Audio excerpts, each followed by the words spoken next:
Jadi kalau Tuhan yang Maha Pencipta, dia menjadi makhluk ciptaannya, firman menjelma jadi manusia. Inkarnasi jadi manusia, jadi Yesus lah dalam hal ini langsung. Nah, ini yang dalam pandangan Islam, ini yang tidak logis. Karena apa? Tuhan punya sifat, dia adalah sang pencipta, dia maha benar, maha baik, maha suci, dia tidak mungkin jadi makhluk ciptaan yang tidak maha benar, tidak maha suci, tidak ada mahanya gitu kalau manusia. Bisa nggak Tuhan yang maha mampu itu menciptakan batu yang segitu gedenya sampai dia nggak mampu ngangkat? Kalau dia maha kuasa, dia bisa jadi apa aja, termasuk jadi manusia. Bisa nggak dia jadi iblis? Teman-teman, perkataan Donditan atau logika dari Donditan ini menarik sekali. Perkataan Donditan ini adalah perkataan yang didasarkan atas sebuah pemikiran, ya, sebuah pemikiran. Jadi bahwa konsep Tuhan yang menjadi manusia, bahkan Dondi langsung ngomong dengan clear, jadi Yesus itu nggak logis. Karena bisa nggak Tuhan jadi ciptaan? Nggak bisa kata dia.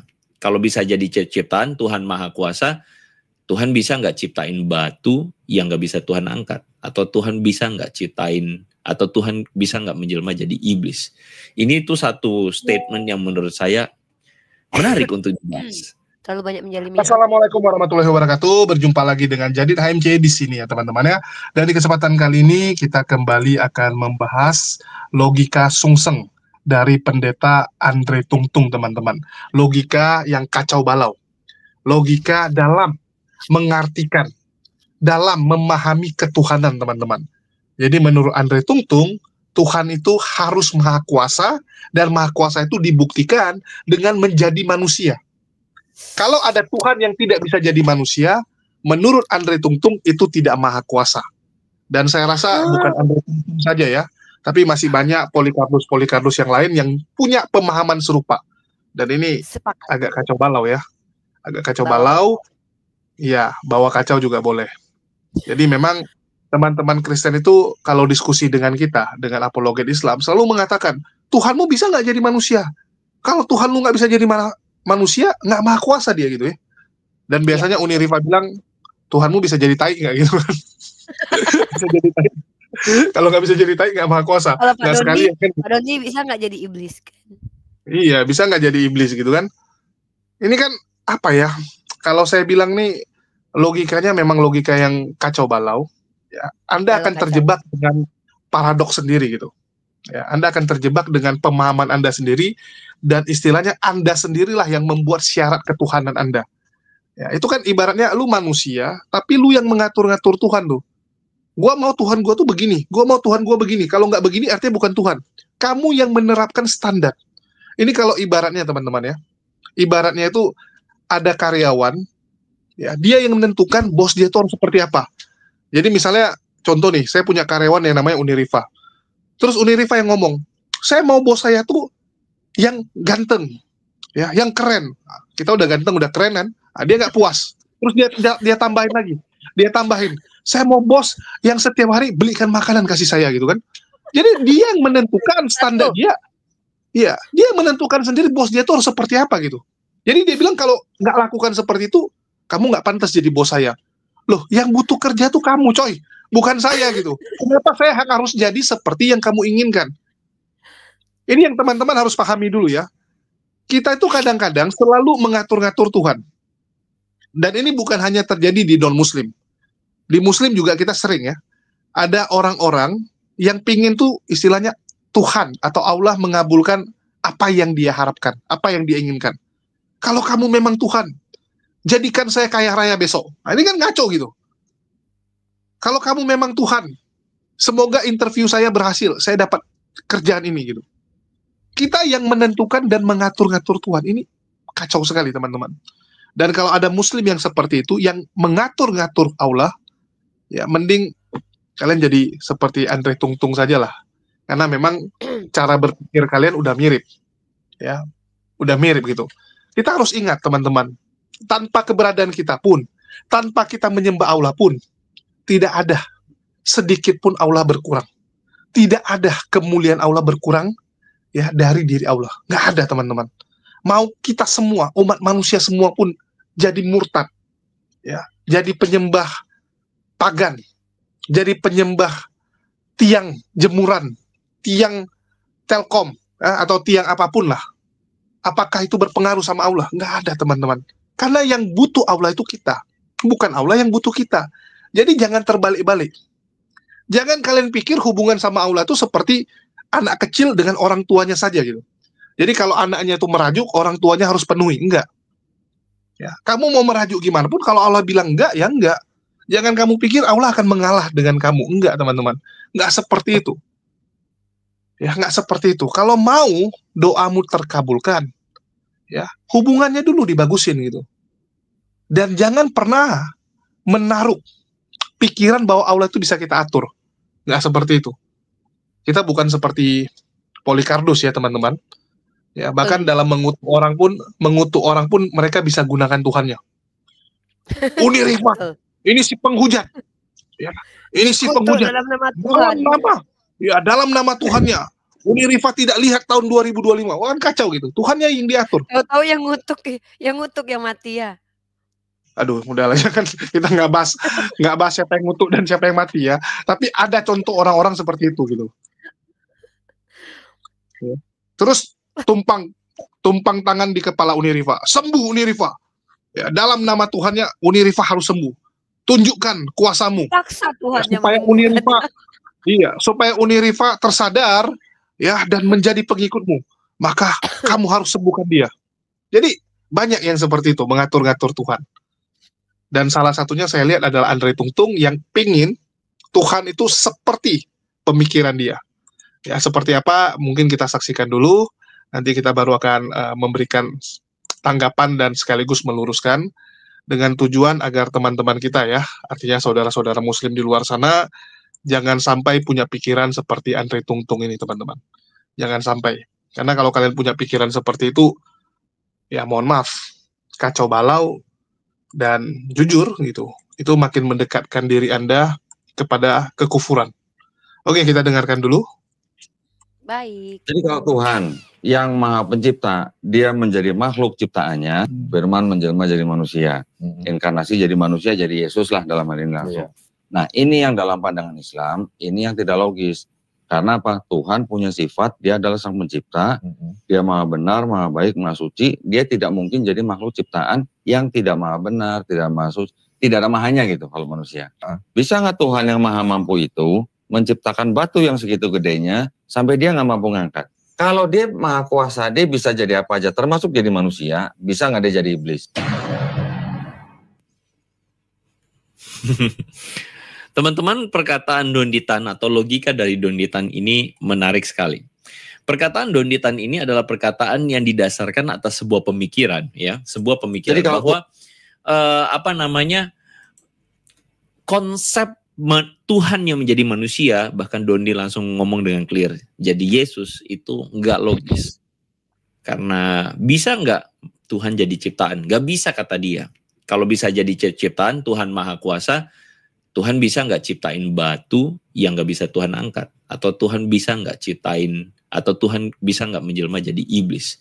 Ini tuh satu statement yang menurut saya menarik untuk dibahas. Ternyata kali ini, saya belum mau jawab, tapi Coki sudah memberikan petunjuknya. Mari kita saksikan sama-sama, teman-teman.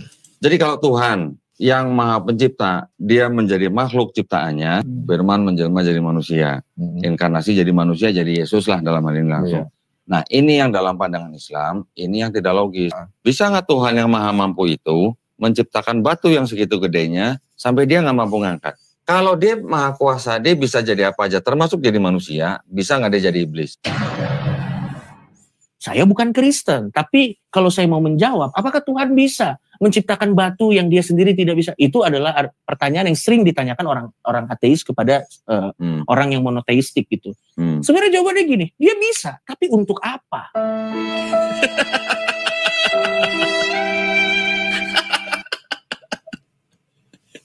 Coki kasih kita petunjuk, ya. Jadi petunjuknya bagus.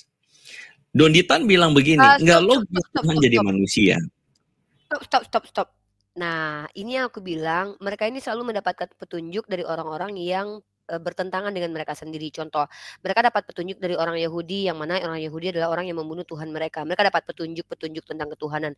Mereka lagi-lagi dapat petunjuk khusus untuk Andre dari ateis yang tidak menerima Tuhannya sebagai Tuhan.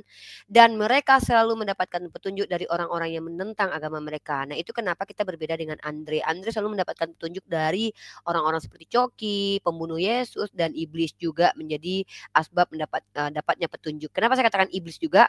Ya, karena kan ada petunjuk dari iblis bahwa engkau anak Allah, kan Yesus berkata, iblis berkata kepada Yesus kan, harusnya kan itu petunjuk juga kalau Yesus adalah anak Allah kan.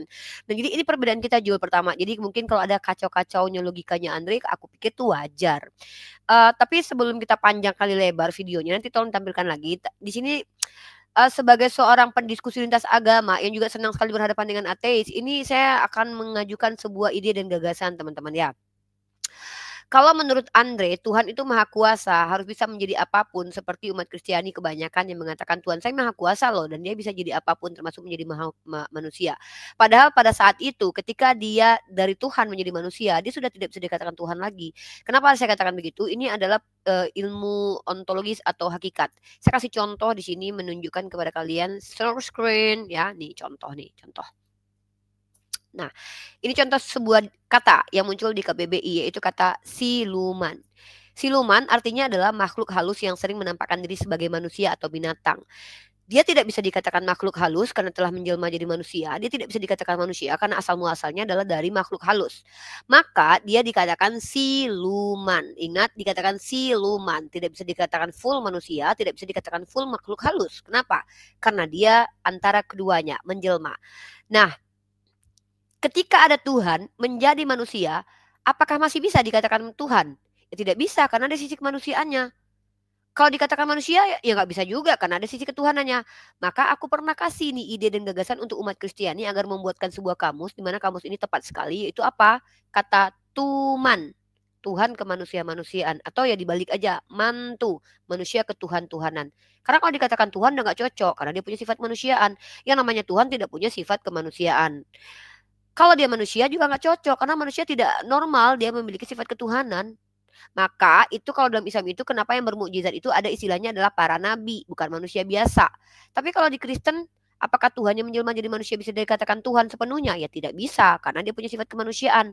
Maka lebih cocok disebut dengan tuman. Semoga ini menjadi ide dan gagasan aku ini diterima umat Kristiani ya, agar kita mudah membedakan antara Yesus dengan manusia-manusia lainnya. Kalau dikatakan manusia biasa, Yesus manusia biasa ya sama aja sama kita ya kan. Nabi kan adalah perantara, sama aja kayak Nabi Musa. Ya kasih beda lah antara Yesus. Kalau dikatakan anak Allah dalam kitab Perjanjian Lama itu artinya ya anak-anak manusia gitu, orang yang membawa damai. Jadi kayak Yesus nggak ada bedanya gitu loh. Jadi aku punya ide dan gagasan supaya Yesus dikatakan Tuman. Apa itu? Tuhan kemanusia-manusiaan atau manusia ketuhan-tuhanan. Mungkin itu dulu ide dan gagasan aku juga, semoga diterima dan mudah-mudahan ini masuk ke dalam kamus bahasa Indonesia atau masuk ke kamus Kristen gitu. Silakan Julius, tampilkan lagi. Ya, yang cukup menarik gini ya. Jadi si Andre Tungtung ya, pendeta Andre Tungtung nih berpikir bahwa jawaban Coki ini menampol Kodondi gitu. Sehingga dia sangat bangga gitu kan. Dia bilang, lihat nih betul. Orang ateis gitu kan. Orang ateis bisa menampol Donditan.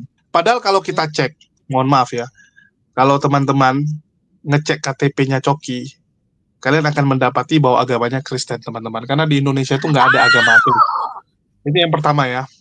Ya, ini yang pertama. Terus yang kedua, coba teman-teman cermati ini jawaban. Untuk apa Tuhan ciptain batu yang nggak bisa diangkat? Ini sama dengan jawaban yang sering dijawab oleh apologet Islam. Untuk apa Tuhan jadi manusia yang kalau dia bisa mengampuni tanpa jadi manusia? Yang punya keterbatasan, punya segala kelemahan, ya. Dan untuk apa Tuhan jadi manusia hanya untuk memaafkan dosa manusia? Bentar. Tapi kalau di Kristen itu kalau ditanyakan, kalau Tuhan bisa jadi iblis nggak? Ya untuk apa? Misalkan Coki jawab gitu tuh. Tapi kalau kita tanya ke umat Kristen, Tuhan bisa jadi manusia nggak? Misalnya kita tanya nih, Tuhan bisa jadi manusia? Bisa, kita tanya lagi, untuk apa? Mereka kan jawab, untuk mati gitu.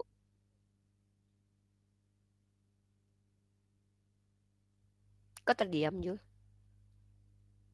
Iya, jadi kalau ditanya lagi, untuk apa mati kan gitu? Untuk apa mati hanya demi menebus dosa manusia? Pada dasarnya Tuhan bisa nggak memaafkan manusia langsung? Oh, dia bilang nggak sesimpel itu, nggak boleh, kan gitu. Mereka selalu bilang ada aturan yang nggak boleh Tuhan langgar sendiri gitu. Nggak boleh Tuhan ucuk-ucuk memaafkan orang gitu, nggak bisa dia bilang, karena hubungannya sudah terlanjur rusak.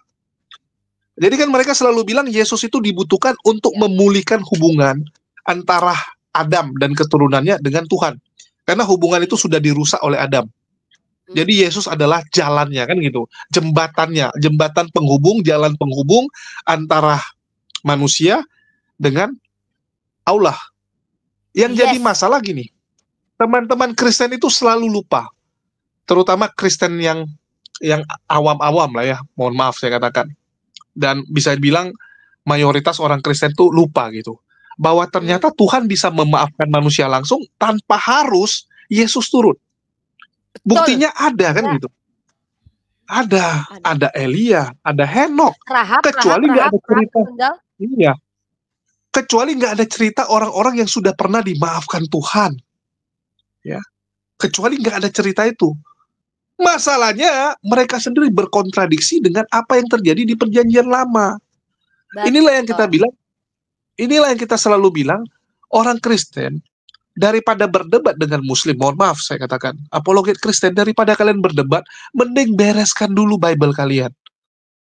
Mending bereskan dulu pengajaran kalian, pastikan dulu nggak ada celah. Nggak ada celah dari internal kalian gitu. Karena apapun hujah, apapun statement kalian, nanti yang membantahnya bukan kami gitu. Bible kalian sendiri akan membantah argumen kalian. Dan kalau Bible-nya sendiri yang bantah, kalian mau gimana lawan gitu? Mau gimana kalian lawan? Ujung-ujungnya mutar-mutar, ujung-ujungnya bikin pembenaran, ujung-ujungnya bikin statement sendiri. Dan nanti teman kalian yang lain nggak setuju. Nah, terakhir nggak setuju, berantem lagi sesama kalian.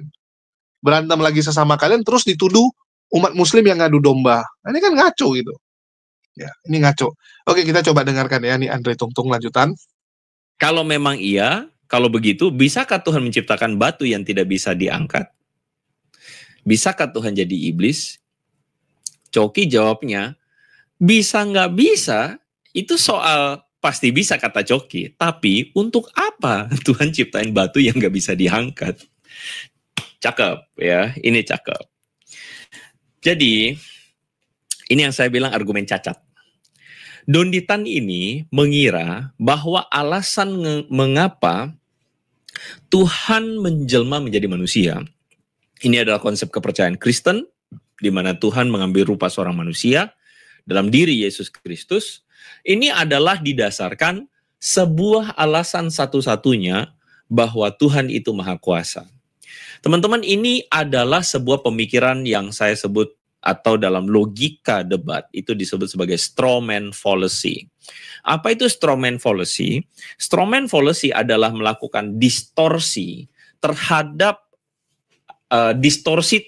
konsep lawan bicara dengan tujuan untuk mengalahkan dan menghancurkan argumennya.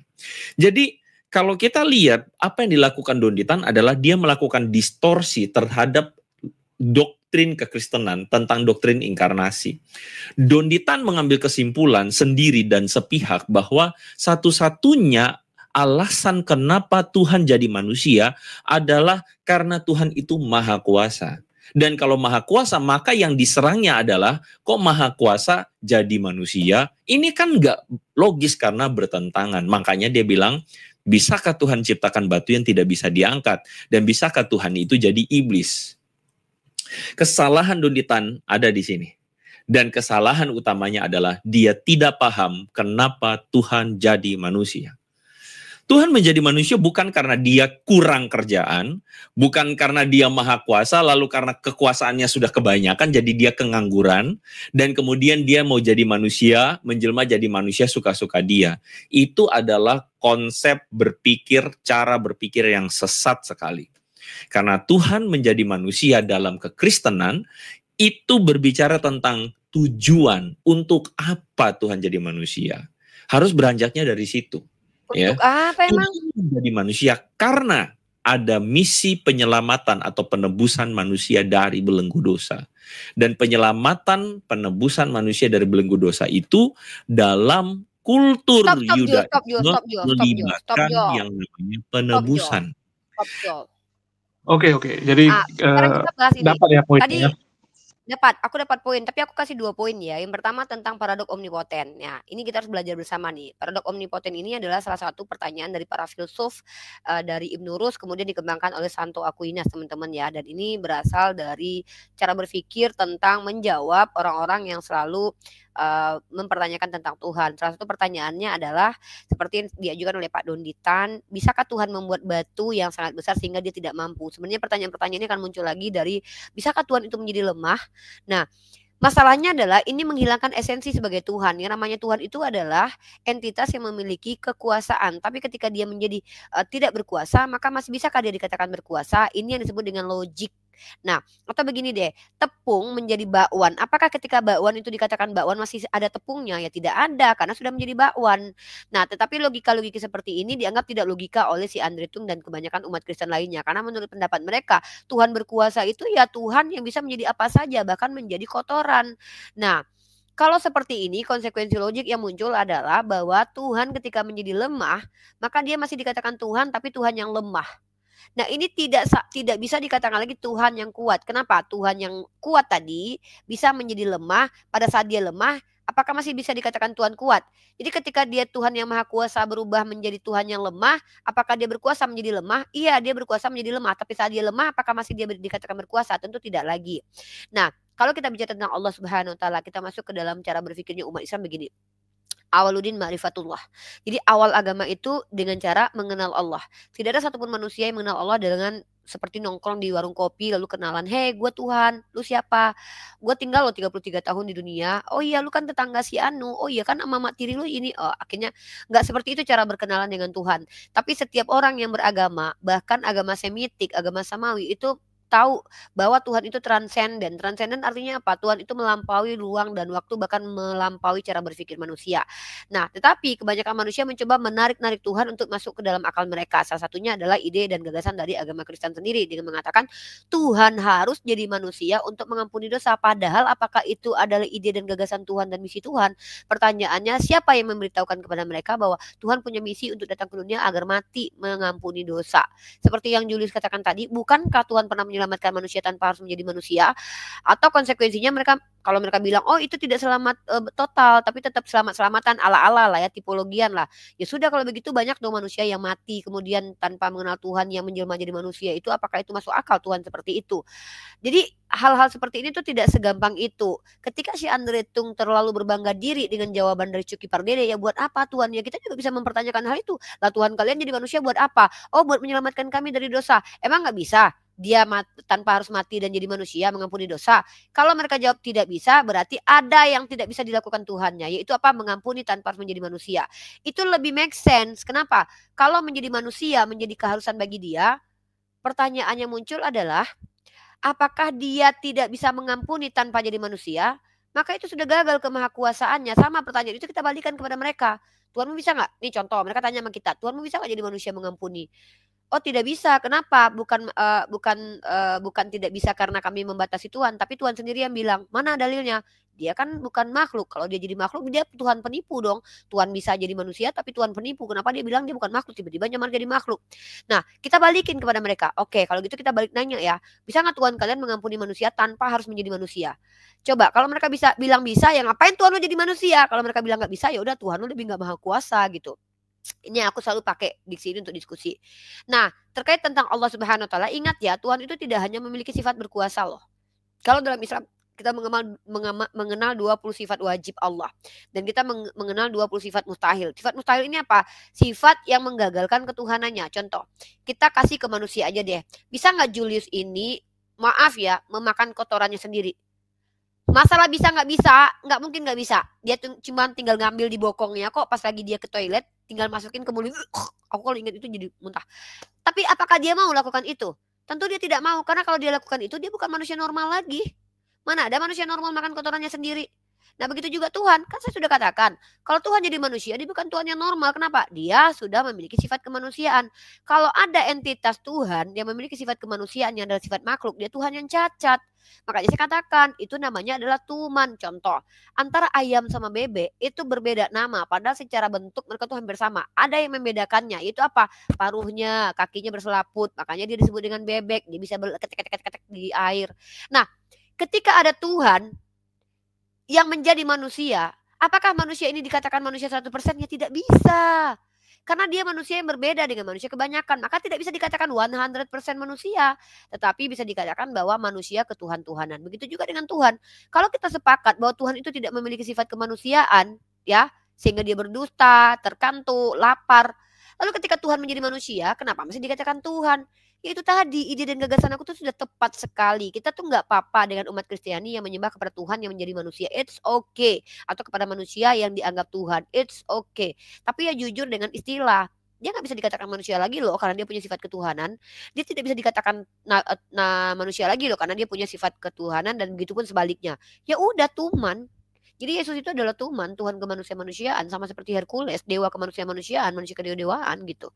Jadi ini mengingkari hakikat loh Jul, istilah loh. Rusak istilah manusia. Jadi kayak definisi itu rusak. Definisi manusia adalah makhluk ciptaan yang memiliki keterbatasan. Tiba-tiba Tuhan jadi manusia. Gagal manusia itu jadi definisi. Kenapa? Yesus ternyata memiliki kelebihan, kekuasaan, memiliki kekuasaan langit dan bumi. Maka itu mencederai definisi. Ya udah gantilah definisi atau gini deh. Atau cari definisi lain deh. Kalau untuk Yesus dia bukan manusia tapi tuman, atau manusia yang adalah mantu atau tuman, manusia kemanusia-manusiaan atau Tuhan kemanusia-manusiaan. Ya karena itu merusak ide dan gagasan dari bahasa sendiri, Jul. Nah, terkait paradok omnipoten tadi, itu sebenarnya cara para ulama kita untuk tidak menjawab semua dengan yes or no. Karena memang tidak semua pertanyaan itu bisa dijawab yes or no. Itu kenapa kita tidak perlu memikirkan zat Allah. Dan jangan sok-sok menjadi asisten Tuhan ya. Seolah-olah kau tahu apa yang dimau dan tidak dimau oleh Tuhan. Itu yang disebut dengan membatasi. Saya pernah diskusi dengan umat Kristiani bilang, Tuhan bisa gak jadi manusia? Tidak mungkin. Kenapa? Karena Allah saya bilang dia laisa kamitslihi syai'un. Lah kamu membatasi Tuhan dong. Bukan saya yang membatasi Tuhan, oncom, tapi Allah sendiri yang mengklaim dirinya bahwa dia adalah Tuhan yang bukan manusia. Kalau dia jadi manusia maka dia bukan Tuhan lagi. Dia yang bilang dia tidak setara dengan apapun. Ketika dia menyetarakan dengan apapun artinya dia bohong. Kan begitu. Masa gue percaya sama Tuhan? Mending gue gak punya Tuhan deh. Kan daripada Tuhan itu bisa nyamar jadi apa aja tapi dia berbohong. Iblis juga bisa begitu. Iblis kan juga bisa menyamar jadi apa aja, tapi dia kan suka berbohong. Lah kalau Tuhan seandainya bisa menjadi apa saja dan dia berbohong, dia bilang tadinya dia adalah laisa kamitslihi syai'un, terus dia menyamar menjadi apa saja. Lah apa bedanya sama iblis yang bisa menyamar jadi apa aja tapi berbohong? Ngeri kan? Nah, itu kenapa Allah tidak mungkin menjadi makhluk, karena dia sudah katakan dan tekankan kepada kita umat Islam bahwa dia adalah Tuhan yang laisa kamitslihi syai'un. Tapi kalau dalam Kristen gimana? Bukannya nggak ada ya ayat Allah bukan manusia? Ada ayatnya. Allah bukan manusia sehingga dia berdusta. Itu ayat di Perjanjian Lama. Tapi kemudian di abad pertama doktrin Kristen, dogma dan doktrin Kristen mengajarkan bahwa Tuhan itu yang transenden itu menjadi imanen.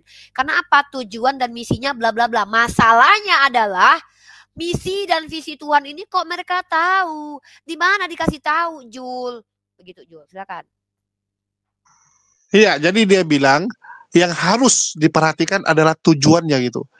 Apakah Yesus pernah ngomong, saya tuh dilahirkan ke dunia ini tujuannya untuk mati di kayu salib? Pernah nggak Yesus menceritakan tujuan dia seperti yang diasumsikan oleh Andre Tungtung dan teman-teman yang lain? Ini yang harus teman-teman renungkan. Ya, ini yang harus teman-teman Kristen pikirkan baik-baik. Kan ini adalah hasil dari doktrin-doktrin yang ditanamkan bapak-bapak gereja. Apa bedanya? Ya, ini apa bedanya dengan contoh nih. Uniriva misalnya mati. Ya, Uniriva mati terbunuh gara-gara mau dirampok. Terus aku ajarkan, aku sampaikan kepada para penonton fanatik Uniriva. Saya bilang, Uniriva itu mati demi menebus kalian semua.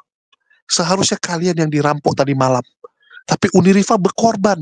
Uniriva bilang sama perampoknya, jangan sakiti pengikutku. Biarkan saja saya yang menanggung dosa itu. Biarkan saya saja yang berkorban gitu. Padahal nggak ada cerita itu gitu. Nggak ada. Tapi karena saya sampaikan dengan cara yang luar biasa, dan karena Uni Rifa memang sudah meninggoy gitu kan, ada yang tersentuh. Ada yang berpikir, jadi apa yang harus kami lakukan demi menebus kebaikan Uni Rifa? Cara kalian menebus adalah kasih saya 10% penghasilan kalian tiap bulan. Jadi uang tersebut akan saya pakai menyantunin keluarga Uni Rifa. Ya. Jadi Uni Rifa punya anak, keturunannya akan saya jaga. Akan saya jaga. Dan alhamdulillah dengan saya sampaikan seperti itu, banyak yang ngasih saya, ya. Sebulan saya bisa dapat, alhamdulillah misalnya dapat 2 miliar, ya saya belikanlah beras 10 kilo sebulan untuk anak-anaknya. Saya belikan sayur, ya, sama saya belikan ayam beberapa lah. Nah, jadi saya akan menjaga anak Uni Rifa. Ya, selebihnya ya operasional lah teman-teman. Harap dimaklumi. Karena kan saya butuh operasional tuh untuk jumpai anak-anak Uni Rifa. Nah, seperti itu teman-teman. Jadi harusnya kalian renungkan, siapa yang ngomong itu? Apakah Yesus ngomong? Oh, Yesus yang ngomong. Kalau Yesus yang ngomong, ya, kenapa murid-muridnya bukan bersukacita? Bukan bersukacita atas apa yang dilakukan Uni Rifa. Coba kalian bandingkan dengan pahlawan-pahlawan teman-teman. Ada ya, pahlawan-pahlawan kita tuh yang meninggal di medan tempur. Gugur. Ya, gugur sebagai pahlawan. Apakah keturunannya bersedih? Enggak. Coba kalian tanya sama anak-anak pahlawan itu. Bagaimana perasaan mereka saat bapaknya, ibunya gugur di medan tempur. Dia bilang sedih. Sebagai manusia dia sedih karena bapaknya meninggal. Tapi di satu sisi dia akan bilang saya bangga. Saya bangga karena ayah saya meninggal, ya, untuk memperjuangkan kemerdekaan negara ini. Untuk satu tugas yang sangat mulia. Mereka bangga sebagai keluarganya gitu. Ya. Kenapa? Ayahnya sebelum ke medan tempur udah pesan kan. Saya maju ke medan tempur demi memperjuangkan kemerdekaan kalian. Kalau memang Yesus berpesan tujuan dia adalah untuk menebus dosa, senang sekali dong harusnya. Harusnya dia punya apa ya, pengikut-pengikutnya tuh, wah, kita punya dosa sudah ditebus. Mantap. Bukan dengan cara malah kabur, sembunyi teman-teman. Ya. Kalau anaknya Uni Rifa mengetahui mamanya mati demi menebus dosa anak-anaknya, wah anaknya, wah mantap, mak cepat mak kalau bisa mak, cepat mati mak, kan gitu, cepat. Jadi cobalah renungkan. Di sini kita bukannya memaksa atau mengajak ya, enggak. Kita cuma meminta kalian untuk berpikir. Kita nggak harus teman-teman Kristen itu harus jadi mualaf, enggak gitu. Karena hidayah itu masing-masing. Ya, kalau memang Allah belum berkehendak ya enggak akan terjadi teman-teman. Nggak akan terjadi. Saya kemarin baru cerita ya, bahwa ternyata itu memang semua kehendak Allah, termasuk orang yang umroh.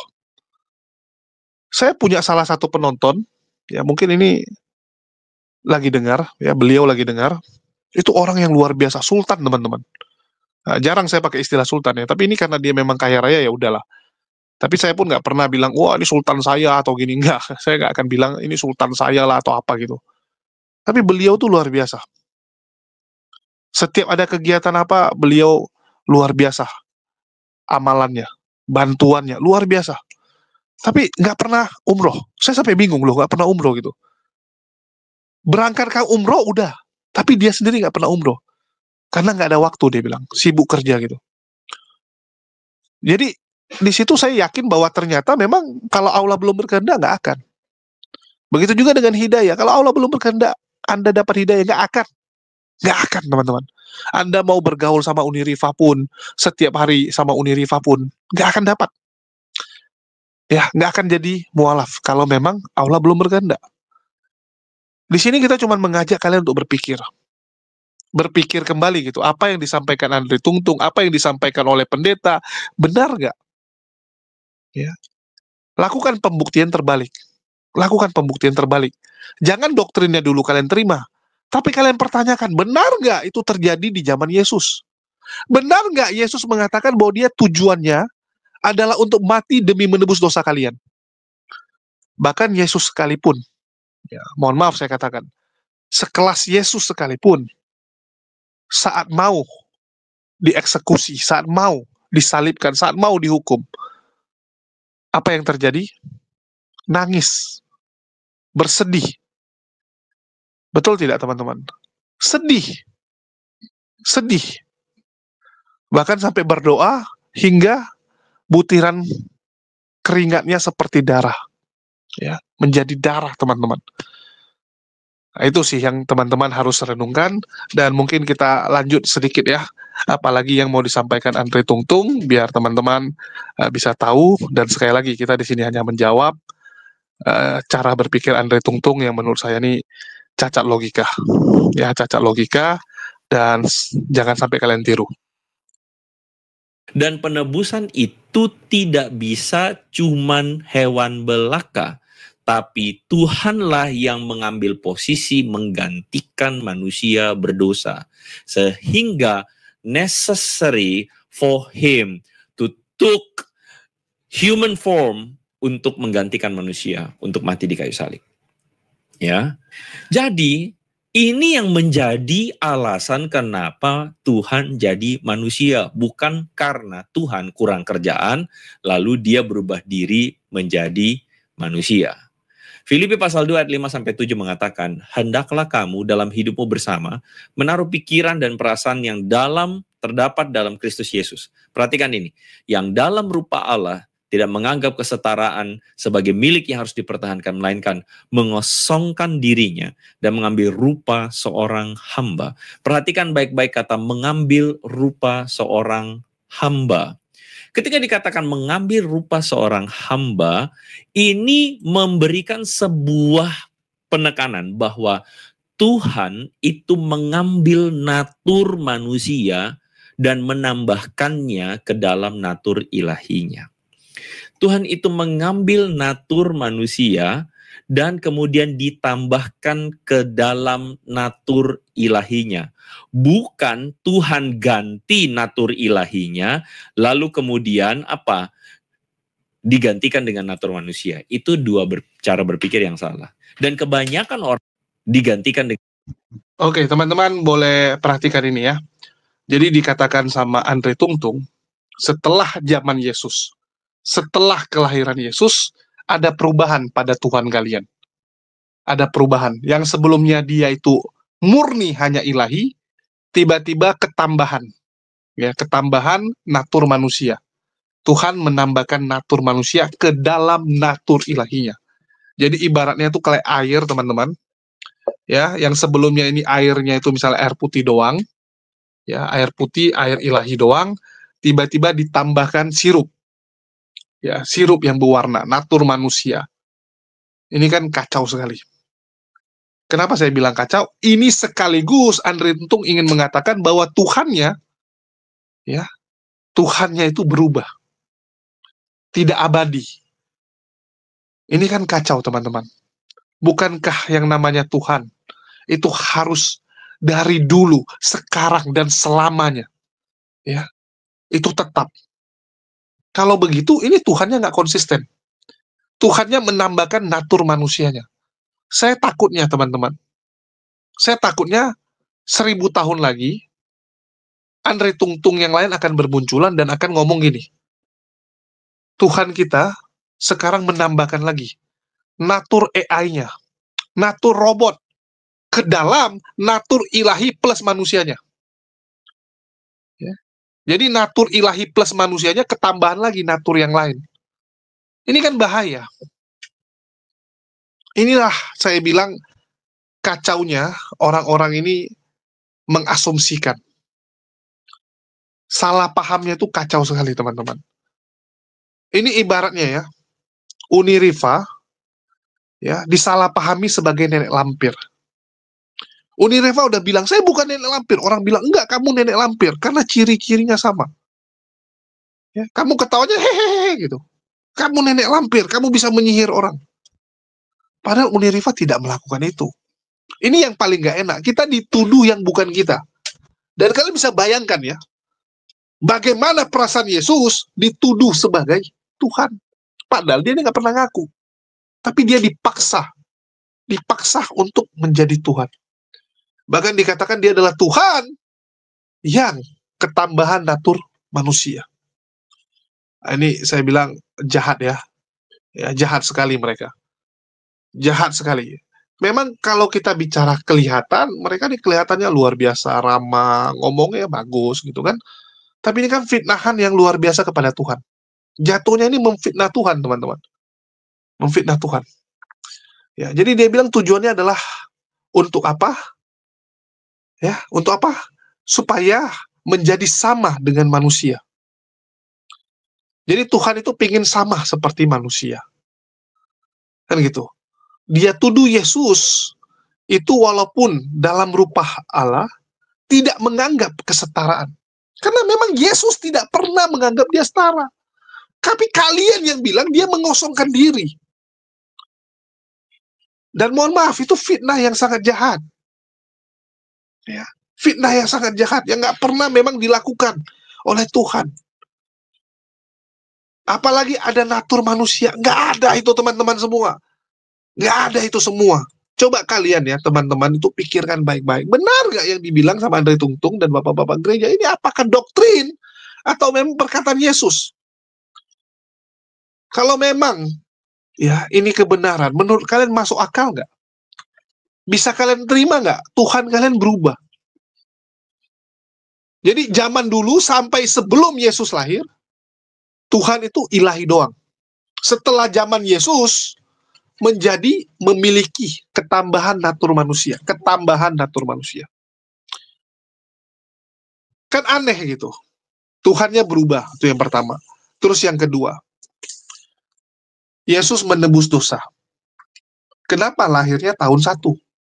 Kenapa nggak lahir 100 tahun yang lalu? Kenapa nggak lahir sekarang? Kenapa nggak lahir di Cina? Kenapa nggak lahir di Eropa? Kenapa nggak lahir di India? Akan banyak pertanyaan-pertanyaan yang lain yang menyusul. Kenapa seperti itu? Ya karena ini adalah satu konsep yang nggak akan bisa diterima.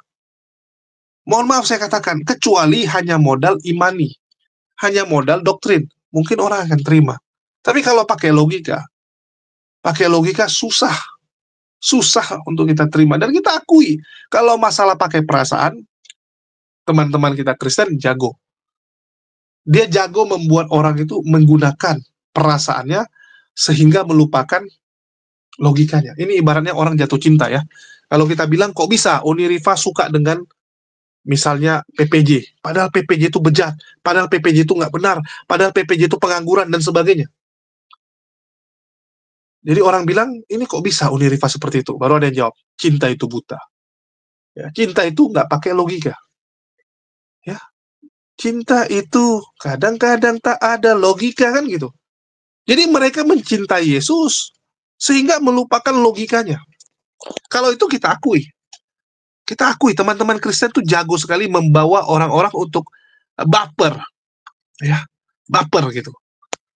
Dengan lagunya lah, dengan misionarisnya yang jago merangkul lah, datang di saat orang susah, di saat orang lagi terpuruk mereka rangkul sehingga tersentuhlah hati mereka.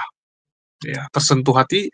Dan kalau orang udah suka, udah cinta, ya logika udah nomor sekian. Udah nomor sekian. Tapi di sini kita mengajak supaya akal kalian bisa kembali. Ya, sekali lagi tujuan kita membuat konten ini untuk merangsang akal kalian untuk bisa kembali dan coba kalian renungkan, kalian pikirkan lagi gitu. Apa mungkin natur dari ketuhanan itu bisa berubah? Ya, bisa berubah.